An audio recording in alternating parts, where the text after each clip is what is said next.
జనసేన విస్తృత స్థాయి సమావేశం మంగళగిరిలోని పార్టీ కార్యాలయంలో జరుగుతోంది. పార్టీ అధినేత పవన్ కళ్యాణ్ మాట్లాడుతున్నారు. ఇప్పుడు ఆ లైవ్ చూద్దాం. ఈరోజు బతికున్నామంటే రైతు శ్రమ మీద బతికున్నాం. మనం రైతు లేకపోతే జీవనాధారం లేదు. అలాంటి మనందరికీ అన్నం పెట్టే రైతు ఈ రోజున వేలల్లో చనిపోతూ ఉంటే నిజంగా చాలా బాధ కలిగింది. నాకు ఎప్పుడు కూడా కష్టాల్లో ఉన్న వ్యక్తుల్ని చూస్తే నేను ముందుగా ఆలోచించేది దాని నుంచి ఏదో బావుకోవాలో లేదంటే అర్జెంటుగా దాని మీద ఓట్లు వచ్చేస్తే నేను ఆలోచించాను. ఫస్ట్ వాళ్ళకి మనం ఏం చేయగలం అని ఆలోచిస్తాను. ఈ రోజున భారతదేశం స్వాతంత్ర్యం సంపాదించింది అంటే చాలా నిస్వార్థంగా వాళ్ళ జీవితాలను పణంగా పెట్టి స్వాతంత్ర్యం కోసం పోరాటం చేస్తేనే మనం ఈరోజు ఈ స్థితిలో ఉన్నాం. ఆ మహానుభావుల త్యాగాలు వాళ్ళ గుర్తు వాళ్ళు ఎవరో కూడా మనకు తెలియదు. పెద్ద పెద్ద నాయకులు తెలియచేమో కానీ అసలు ప్రతి ఊర్లో చిన్న చితక నాయకులు ఎంతమంది నిస్వార్థంగా, ఉదాహరణకి మన పార్టీకి ఈశ్వరయ్య గారి పేరు చెప్తే తప్ప ఈరోజు మనకి మనోహర్ గారు గుర్తించే వరకు మనకు తెలియదు. మనకి అలా ఒక దేశం కోసం ఎంతమంది చేశారో మనకు తెలియదు. మనకి వాళ్ళు కనీసం గుర్తింపు కూడా నోచుకోకుండా వెళ్ళిపోయారు. సో వాళ్ళందరినీ స్ఫూర్తితోటి మనం ఏం చేయగలం ఆలోచిస్తాం తప్ప దీంట్లో ఓట్లు పడతాయి అంటే ఓట్లు పడటం, ప్రభుత్వం స్థాపించడం అది ప్రత్యేక ప్రక్రియ. అది దాంట్లో కొంత మనకు అనుభవం కావాలి, నేర్చుకోవాలి. ఇందాక మన గుంటూరు జిల్లా అధ్యక్షులు చెప్తున్నట్టుగా ప్రభుత్వం తాలూకు వైఫల్యాలను చెప్పగలగాలి. మనం ప్రజలకు ఏ పక్షానైతే మనం ఎట్లా అయితే నిలబడ్డామో మనం చేస్తున్న అండగా ప్రోగ్రామ్స్ని ప్రజలకు తెలియజేయాలి. మనం ప్రభుత్వాన్ని స్థాపించబోతున్న భరోసా ఇవ్వగలగాలి. ఈ పరిస్థితుల్లో మనం చెప్పుకోవడానికి ప్రతిసారి ఆ మధ్య మన మార్చి 14 సభ అయిపోయిన తర్వాత నేను ఒక మాట ఉన్నాను, వైసీపీ వ్యతిరేక ఓటుని చీల్చే ప్రసక్తి లేదు అని. అది నేను చాలా ఆలోచించి అన్నాను అన్నమాట. ఎందుకంటే అసలు ఆ మాట రావడానికే కారణం మీరు చెప్పాల్సింది బయట వైసీపీ నాయకులు ఎక్కువ మాట్లాడితే ఒకటే చెప్పండి, మీ వైఫల్యం వల్ల, మీ అరాచకం వల్ల, మీ దోపిడీ వల్ల మీ రాష్ట్రాన్ని శ్రీలంకలాగా చేసేసిన విధానానికి వీటన్నిటిని దృష్టిలో పెట్టుకొని వైసీపీ వ్యతిరేక ఓటును చీల్చే ప్రసక్తి లేదన్న మాట అంటానికి చాలా ఆలోచించి మాట్లాడారు. అదేదో సరదాగా పొలిటికల్ వ్యూహం, ఈ సరదాల కోసం మాట్లాడాల. అలాగే వైసీపీ నాయకులు మన గురించి జన సైనికులారా మీరు మోసపోకండి, మీరు వాళ్ళ పల్లకీలు మోయడానికి వీళ్ళ పల్లకి, మేము ఎవ్వరి పల్లకీలు మోయడానికి మేము ఇక్కడ లేము. ఫస్ట్ వైసీపీ నాయకులు గుర్తుపెట్టుకోండి. ఎవరి పల్లకీలు మోయడానికి లేము. మేము ప్రజల్ని పల్లకి ఎక్కించడానికి మేము ఉన్నాం తప్ప వేరే వాళ్ళ పల్లకీలు మోయడానికి మేము ఇక్కడ లేము. అది మీరు గుర్తుపెట్టుకోండి. అలాగే మీరు మా జన సైనికుల మీద ప్రేమ కార్చాల్సిన అవసరం లేదమ్మా, చాలా సంతోషం. మీరు అంత ప్రేమ కార్చాల్సిన అవసరం లేదు. మా జన సైనికులు నేనేంటో బాగా తెలుసు, మీరు చెప్పక్కర్లా. మీరు చాలా కష్టపడిపోయి ఇబ్బంది పడిపోయి జన సైనికులు అంత ప్రేమ ఎందుకు వచ్చిందమ్మా మీకు? అందరూ మా వాళ్ళ మీద అలాంటి కేసులు ఎందుకు పెట్టారు మా వాళ్ళకి అంత ప్రేమ ఉంటే? అలాగే ఈ రోజున మన సభ నుంచి వచ్చిన ప్రతి మండలం నుంచి ఎంతమంది వచ్చారు? సభ అయిపోయిన నెక్స్ట్ డే నుంచి, ఆ రాత్రికి రాత్రి నెక్స్ట్ డే నుంచి అసలు ప్రతి ఏ గ్రామం నుంచి ఏ మండలం నుంచి ఎంతమంది వెళ్ళారు? ఎస్ఐలతో సహా, సిఐలతో సహా ప్రతి ఒక్కరికి ఫోన్లు. అంటే ఎంతమంది వెళ్ళారు ఇక్కడి నుంచి? ప్రభావం ఏంటి? అంత భయం ఏంటి? మేమంటే ఎందుకు అంత భయం? మేమేం చేసామని ఒక్క ఎమ్మెల్యేని కూడా లాక్కున్నారే, మేమంటే ఎందుకు అంత భయం మీకు? ఒక్క మాటకి, ఒక్క వాక్యానికి, ఒక ఏకవాక్య తీర్మానానికి మీరు అంత భయపడిపోతారా? వైసీపీ వ్యతిరేక ఓటును చీల్చే ప్రసక్తి లేదంటానికి మీకు ఎందుకంత భయం ఏంటి? నిజంగా మీరు ప్రజలకు మేలే చేశారు అని మీరు అనుకుంటే మాకు భయపడాల్సిన అవసరం ఏముంది? అలాగే లేని సమస్యలను నేను మాట్లాడగలనా? ఈ రోజున కౌలు రైతులు సమస్యలు మేము సృష్టించింది. వాళ్ళ ఆత్మహత్యల కారకులు మీరు కాదా? డబ్బులు లేవు అంటారు. అసలు వైసీపీ వచ్చినప్పటి నుంచి ప్రత్యేక మాట ఏంటంటే వీళ్ళు మద్యపాన నిషేధం అని చెప్పి ఓట్లు అడిగారే మీరు. అసలు మద్యాన్ని నిషేధిస్తామని చెప్పి మద్యాన్ని ప్రత్యేక రేట్లతో ఎలా అమ్ముతారు మీరు? దానికి మళ్ళీ ఒక తప్పుడు లాజిక్, మళ్ళీ రేట్లు పెంచితే వీళ్ళు తాగరేనంట. అది మరి ఎలా వింటాం అసలు? అంటే మనం భయస్థులము, బలహీనత ఉందనుకుంటారో లేదంటే నోరిప్పరు అనుకుంటారో, మరి వాళ్ళ ఇష్టానికి మాట్లాడేస్తూ ఉంటారు. మనం భరిస్తూ చూస్తూ ఉంటాం. ఈ వైసీపీ నాయకత్వానికి అర్థం కావాల్సింది, కానీ వైసీపీ పార్టీ ముఖ్యులకి ఇది కొత్త తరం, ఇది పాత తరం కాదు.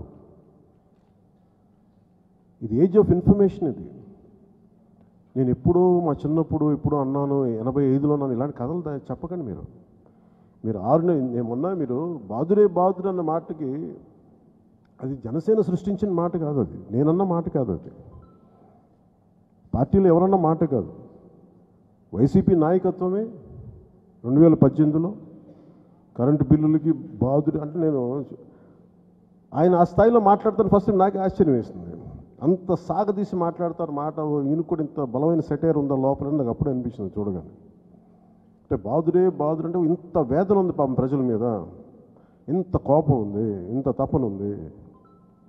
మరి మీరు వచ్చినప్పుడు రేట్లు తగ్గించాలి కదా. చెత్త పన్ను పెంచారు, వేలాది కౌలు రైతులని చచ్చిపోయే పరిస్థితులు తీసుకొచ్చారు, రైతులకి గిట్టుబాటు ధర ఇవ్వరు.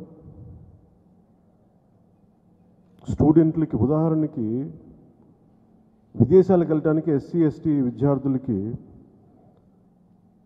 అంబేద్కర్ స్కాలర్షిప్స్ లాంటి 10-15 లక్షలు వాళ్ళు విదేశాలకు వెళ్ళి చదువుకునే ఫెసిలిటీ ఉంది, అది కూడా తీసేశారు.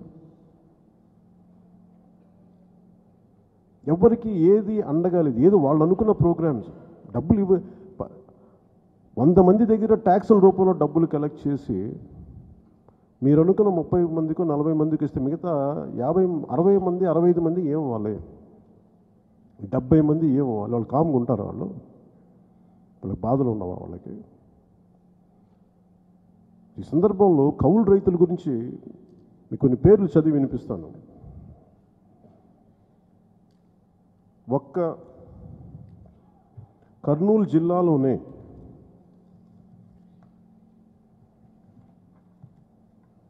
353 మంది కౌలు రైతులు చనిపోయారు. అనంతపురం జిల్లాలోనే 170 మంది కౌలు రైతులు చనిపోయారు. ఉభయ గోదావరి జిల్లాలోనే 81 మంది చనిపోయారు. మన కౌలు రైతులు అనగానే దానికి ఒక అబ్స్ట్రాక్ట్ పదం, అది వీళ్ళు ఎవరు ముఖాలు తెలియదు. పవన్ కళ్యాణ్ అంటే ఒక వ్యక్తి, ఒక పేరు, అర్హం గారు ఒక వ్యక్తి, ఈ పేర్లు తెలిస్తే మనకు వచ్చే బంధం వేరు. ఇప్పుడు కౌలు రైతులు అంటే మనందరికీ వాళ్ళు ఎవరో ఏంటో తెలియదు. ఉదాహరణకు వాళ్ళ పేరు చదువుతాను చూడండి.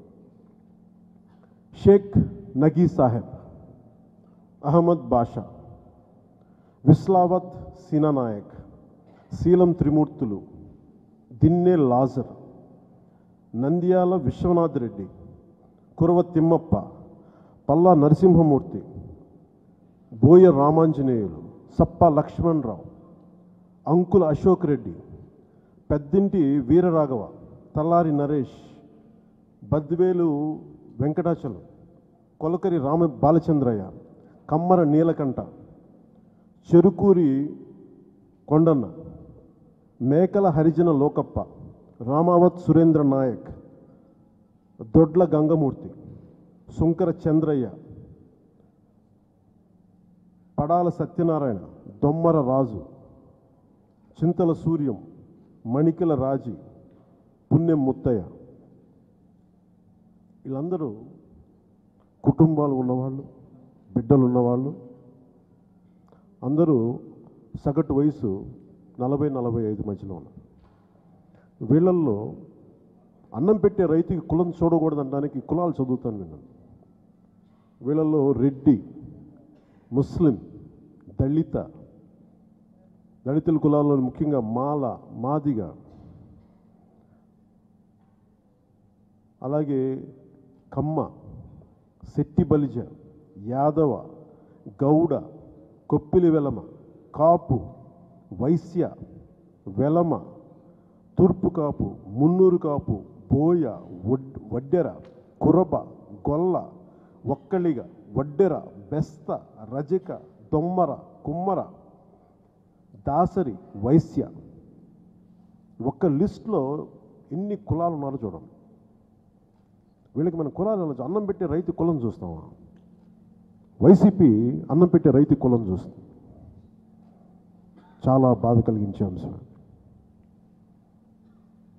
మీకు కన్వీనియంట్గా కూర్చోబెట్టి కొద్దిమందికి ఇచ్చేసి కొద్దిమంది ఇవ్వకపోతే ఆ బాధ కలిగి, రైతుకి కులం లేదు, అలాంటి రైతుకి అండగా నిలబడాలి. ఎంత డబ్బు ఉంటాయో నాకు తెలియదు. నేను ఎందుకు నమ్ముతానంటే చాలామంది భయపడ్డారు నేను చెప్తే. ఇన్ని వేల మంది అంటారు ఎలా ఇస్తామని. శతకోటి దరిద్రాలకి అనంత కోటి ఉపాయాలు ఉంటాయని నమ్మేవాడిని. భూదాన్ మూమెంట్ ఆచార్య వినోబా భావే తీసుకొచ్చినప్పుడు విష్ణు రామచంద్రారెడ్డి ముందస్తుగా ఒక పెద్ద జమీ ఇచ్చేశారు. అంటే మనసు ఉండి కదిలించగలిగితే డబ్బులు వస్తాయి. నేను పాటించింది ఏది నేను ఎవరిని అడగను. నేనేం నమ్ముతానంటే ముందు కష్టాలు ఉన్న వాళ్ళకి అసలు మన వంతు కృషి ఏం చేద్దాం. ఎప్పుడు నేను వస్తాను, ఎప్పుడు ఒక 24లో మేము వస్తాం. వచ్చేటప్పుడు మీరు బతికుండాలి కదా, మీ బిడ్డలు బాగుండాలి కదా. ఈ మనం ఇచ్చే ₹1,00,000 అద్భుతాలు జరుగుతాయి నేను నమ్మట్లా. అది ₹1,00,000 కాదు. మీరు బాగుండాలని మా ఆకాంక్ష. మీ బిడ్డలు బాగుండాలి, చనిపోకూడదు. మీ కన్నీళ్ళు తొడవగలిగితే, వచ్చే కన్నీరు ఒక్క చుక్క తొడవగలిగితే మా జీవితం ధన్యమైనట్టు. దానికోసమని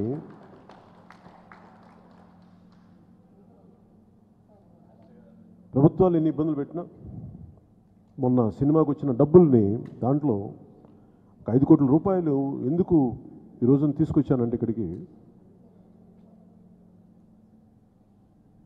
డబ్బు ఇవ్వటం అనేది చాలామంది చెప్తారు డబ్బులు ఇచ్చి పార్టీని నడిపించకండి అని. అది నాకు తెలుసు, ఎంత ఇచ్చినా సరిపోతుంది. కానీ ఎంతో కొంత కృషి చేయాలి అంటే ఈ రోజున మన గౌరవం ఇచ్చే నాయకులు, జాతీయ స్థాయి నాయకులు ఎవరైనా సరే వాళ్ళ సొంత ఆస్తులు ఇచ్చేసే ఈ రోజున ఢిల్లీ స్థాయిలో కానీ జాతీయ స్థాయిలో కానీ ఎవరైనా తీసుకోండి, సొంత ఆస్తులు ఇచ్చేశారు. గొప్ప చదువులు చదువుకున్న వాళ్ళు, జ్ఞానులు ఒక్కొక్కరు దేశం కోసం సమాజం కోసం ఇచ్చేశారు వాళ్ళ ఆస్తులు. నా దగ్గర అంత పెద్ద హృదయం లేకపోవచ్చు, ఆ మహానుభావులంత హృదయం నాకు లేకపోవచ్చు, కానీ నాదైనా ఎంతో చెయ్యాలి. కొంత డబ్బు ఇవ్వకపోతే తప్ప ఎంతసేపు వీళ్ళు డబ్బు తీసుకోవడం మీదే ఉంటారు తప్ప డబ్బు ఇచ్చే పరిస్థితుల్లో లేదు ఎవరు. రాజకీయాల్లో నన్ను అందరం చెప్పను కానీ ఎక్కువ శాతం మంది. అలాగని మా అందరినీ నేను చెప్పేది ఇల్లు వాకిళ్ళు మొత్తం అమ్మేసుకుని డబ్బులు ఇవ్వమని చెప్పట్లేదు, కానీ ఎంతో కొంత ఇవ్వాలి కదా. సాటి మనిషికి నిలబడకపోతుంటే ప్రజలకి ఏమంటాం, వాళ్ళకి ఒక ₹1000 ఎలక్షన్ టైంలో ఇచ్చేస్తే అయిపోతుంది, మనం వాళ్ళు పట్టించుకోకపోయి ఇచ్చారు, కనీసం సరిగ్గా చూసుకున్నారా? ఇవన్నీ చూసినా చాలా బాధ కలిగి పెద్దలు మనోహర్ గారు మేము మాట్లాడుకొని ఏం చేయగలం అంటే ముందు మొదలు పెడదాం పని. ఈ మొదలు పెట్టిన తర్వాత చూద్దాం అసలు ఎక్కడి దాకా వెళ్తా చూద్దాం. నాకైతే మనసు ఉంది. నేను ఇప్పుడు దాకా మొదలుపెట్టిన పని ఈ రోజు దాకా ఎప్పుడు నేను ఆపలేదు. నేను అనుకున్నా ముందు ప్రారంభిద్దాం అనుకుంటే మొదటిగా ఫోన్ చేసి నాకు మా సోదరులు నాబాబు గారు ఫోన్ చేశారు. నాకు ఏదో చేయాలనిపిస్తుంది, నేను 10 లక్షలు ఇవ్వచ్చా అని అడిగారు. సంతోషంగా ఉన్నాను. దీంట్లో నేను బావుకునేది ఏం లేదు. మనం 1 లక్ష ఇచ్చినంత మాత్రం వాళ్ళ జీవితంలో అద్భుతాలు జరగవు. కానీ నిజంగా వాళ్ళ అప్పు చూస్తే ఒక్కొక్క అప్పు చూస్తే ఎంత ఉందంటే 4 లక్షలు, 1,00,000 మహా అయితే ఎక్కువ అత్యంత ఒకళ్ళు ఇద్దరికి తక్కువ మందికి 10 లక్షలు, 11 లక్షలు. ఎక్కువ శాతం మంది 4 లక్షలు, 5 లక్షలు. అంత బాధాకరమైంది. ఒక నివర్ తుఫాన్ వచ్చినా, ఒక తుఫాన్ వచ్చినా, ఒక సైక్లోన్ వచ్చినా మొట్టమొదటి పడిపోయేది రైతు. కల్తీ విత్తనాలు వస్తే పాడైపోయేది రైతు. కానీ మనం రైతు బాగుండాలని కోరుకుంటాం, కానీ రైతు కోసం మనం ఏం చేయం. సో అందుకని మనం అందరం ఇది కేవలం ఒక పార్టీగా కాదు, ప్రజలకు కూడా మనం తెలియజెప్పాలి. ప్రతి ఒక్కరికి కూడా ఇది బాధ్యత. ప్రతి అన్నం తినే ప్రతి ఒక్కరికి కూడా రైతు కష్టం ఆలోచించాలంటే దీన్ని ఒక చైతన్యంతో కూడిన ఉద్యమంలా చేయాలి దీన్ని. అందుకని ఈరోజు ఈ నెల 12న అనంతపురంతో మొదలుపెట్టి నా కోరిక కనీసం ఒక 30 మంది కన్నా ఇవ్వాలండి. లాజిస్టిక్స్ అన్నీ చూసుకొని, ఎందుకంటే దూర భారాలు ఉంటాయి, అన్నీ చూసుకొని సమయం అన్నీ చూసుకొని కనీసం ఒక 30 మంది కన్నా దాన్ని అందించాలి ఈ 12వ తారీఖున, ఆ 2 రోజుల్లో అనుకుంటాం. అలాగే జన సైనికులకు కూడా, వీర మహిళలు ప్రతి ఒక్కరికి మీరు చెప్పాల్సింది, పోలీసులు ఎవరు ఫోన్ చేసినా, ఎవరు బెదిరించినా మీరు అండగా నిలబడండి. పోలీసులు మనం ఎంతమంది ఉన్నాం, మీ క్యాడర్ ఎవరు, వాళ్ళకి అడిగే హక్కు లేదు. ఇందాక నానాజీ గారు చెప్పినట్టుగా అలా అడిగితే మీ నాన్నగారు మీకు ఎంత ఆస్తి ఇచ్చారు, మీ కుటుంబంలో ఎంతమంది ఉన్నారు, వాళ్ళ ఆస్తుల వివరాలు అవి కూడా అడగాల్సి వస్తుంది. అందుకని దయచేసి ఈ సందర్భంగా చెప్తున్నాను, ప్రభుత్వ శాఖలందరికీ కూడా 24లో రాని ప్రభుత్వం కోసం ఈరోజు మీరు తపన పడకండి. దయచేసి మనస్ఫూర్తిగా చెప్తున్నాను, ఈ రోజున వచ్చే ఎన్నికల్లో వైసీపీ రావట్లేదు, వచ్చే ఎన్నికల్లో వైసీపీ ప్రభుత్వం రావట్లేదు, ఖచ్చితంగా రాదు. రేపు పొద్దున మీరు నన్ను తిట్టుకోండి, గింజుకోండి, ఏదన్నా మాట్లాడుకోండి, కానీ నేను చెప్తున్నాను మీకు ఈ రోజున, మీరు చేసిన అరాచకాలకి, మీరు చేసిన విధ్వంసానికి, మీరు రాష్ట్రాన్ని 25 సంవత్సరాలు వెనక్కి తీసుకెళ్ళిన దానికి ఖచ్చితంగా మీకు ఇంకోసారి ఓట్లు అడిగే హక్కు మీకు లేదు. అలాగే వైసీపీ ఓటుని చీల్చే ప్రసక్తి లేదనడానికి మన నాయకుల్లో కూడా కొంతమంది మరి భిన్నమైన అభిప్రాయాలు వినిపిస్తూ ఉన్నాయి. మేము అలాంటి భిన్నమైన అభిప్రాయాలు చెప్పి అందరికీ ప్రతి ఒక్కసారికి నేను వినయంగా తెలియజేసుకుంటుంది, వ్యూహం నాకు వదిలేసేయండి ప్లీజ్, నాకు వదిలేండి వ్యూహం. ప్రజల్ని పల్లకి ఎక్కించడానికి ఉన్నాను తప్ప ఎవరినో పల్లకి ఎక్కించడానికి లేనది నమ్మండి. 2014 వచ్చిన వాళ్ళు కాదు, 2007 ఇంటర్నెట్ వచ్చిన కొత్తల్లో ఐటీ అంటే ఇంకా పరిపక్వత లేని దశలో ఐటీ గురించి వెళ్ళిన ముందుకు తీసుకెళ్ళిన వ్యక్తులు, అలాంటి వ్యక్తులు అన్ని ఏరియాల్లో వాడిన మనుషులు ఉన్నారు. సో అందుకని నాకు సోషల్ మీడియాలో ఏం జరిగినా, మనం ఏం కామెంట్స్ చేసినా నాకు అన్నీ నా దృష్టికి వస్తుంది. నేను ఒకసారి ఎందుకు కామ్గా ఉంటానంటే, ఒకసారి నా మీద కోపం ఉంటుంది, నా మీద అలగకపోతే ఎవరి మీద అలుగుతారు, నన్ను తిట్టుకునే పర్లేదు, మన వాళ్ళు అర్థం చేసుకుంటారు అనుకుంటారు, కానీ మరీ స్థాయి దాటి మటుకు దయచేసి మాట్లాడకండి. అలాగే ప్రతి నియోజకవర్గం, ప్రతి జిల్లా స్థాయి సమీక్షలు చేస్తాను. మన ప్రభుత్వం, నేను ఒక మాట చెప్పాను అంటే రాష్ట్ర బాధ్యత తీసుకుంటాం జనసేన అంటే చాలా ఆలోచించి చెప్పాను, చాలా ఆలోచించి చెప్పాను. నా మీద ఎలాంటి ఒత్తిడికైనా సరే, ఎలాంటి పరిస్థితులకైనా సరే నేను నిలబడడానికి సిద్ధంగా ఉండే మాట్లాడుతున్నాను. 4 దశాబ్దాలున్న పార్టీ అనుభవజ్ఞులు కూడా వైసీపీ దాష్టీకానికి విలవిల్లాడిపోయే పరిస్థితుల్లో నేను ఇంత బలంగా నిలబడ్డానంటే మీరు అర్థం చేసుకోవాల్సింది, నేను అన్నిటికీ ఎదుర్కోవడానికి సిద్ధంగా ఉన్నానని అర్థం. అలాగే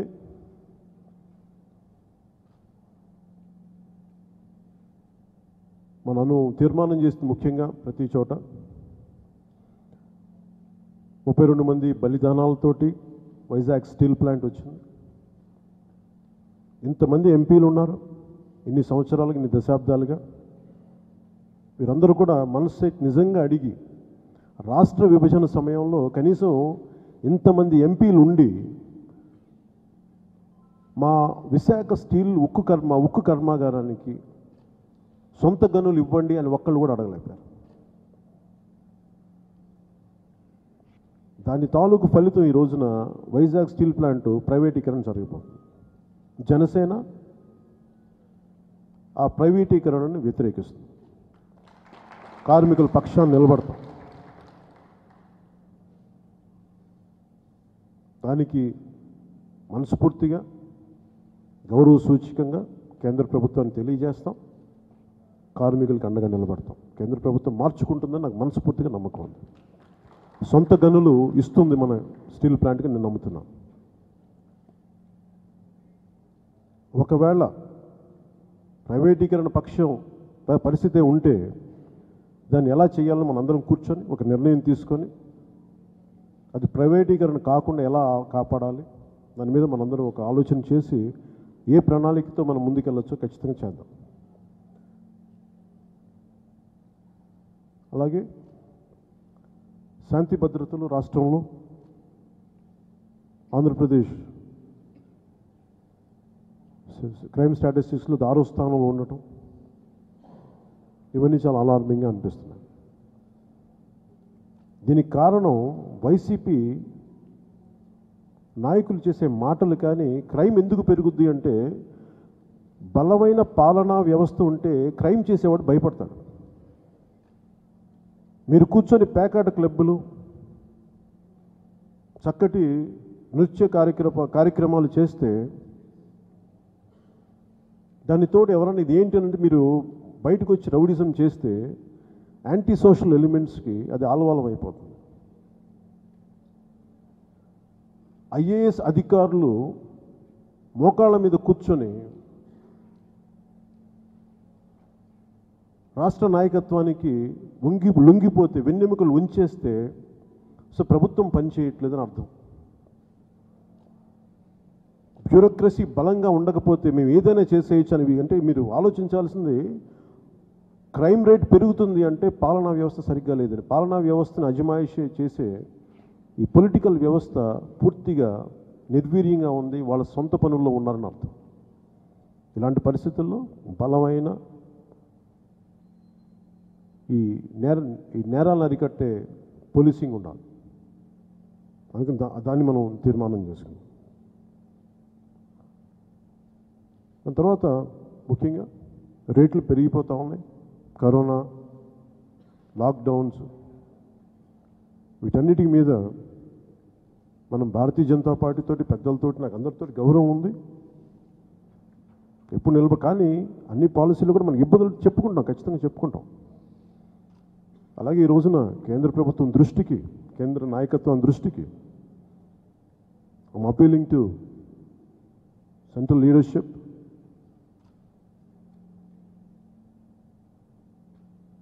to bring down the prices of petrol and diesel.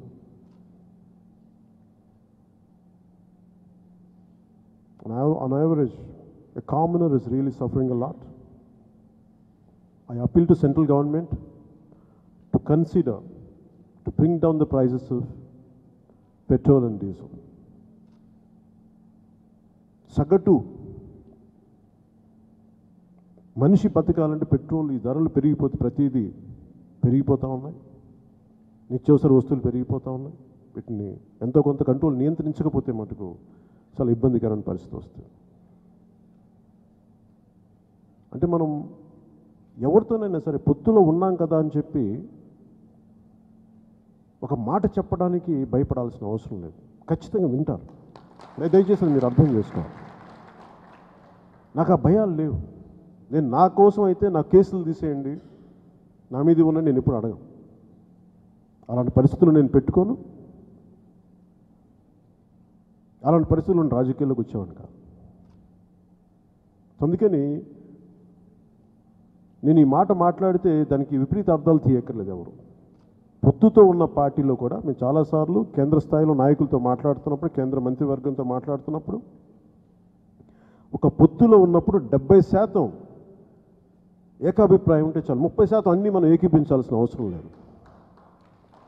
ఎక్కువ శాతం ఏకీభించామా లేదా అని ఉంటుంది తప్ప ఏకీభించిన అంశాలు చాలా ఉంటాయి. దాని మీద మాట్లాడతాం, గొడవ పెట్టుకుంటాం, ఈటీ అరుస్తాం, కేకలు పెడతాం అని కాదు, కానీ అది ప్రతి ఒక్కరు అర్థం చేసుకునేది. సో మనం పార్టీని బలోపేతం చేయాల్సిన అవసరం ఉంది. ప్రతి జిల్లాని నేను సమీక్ష చేస్తాను. ముఖ్యంగా నాకు ఉత్తరాంధ్ర మీద ప్రత్యేకమైన అవగాహన ఉంది.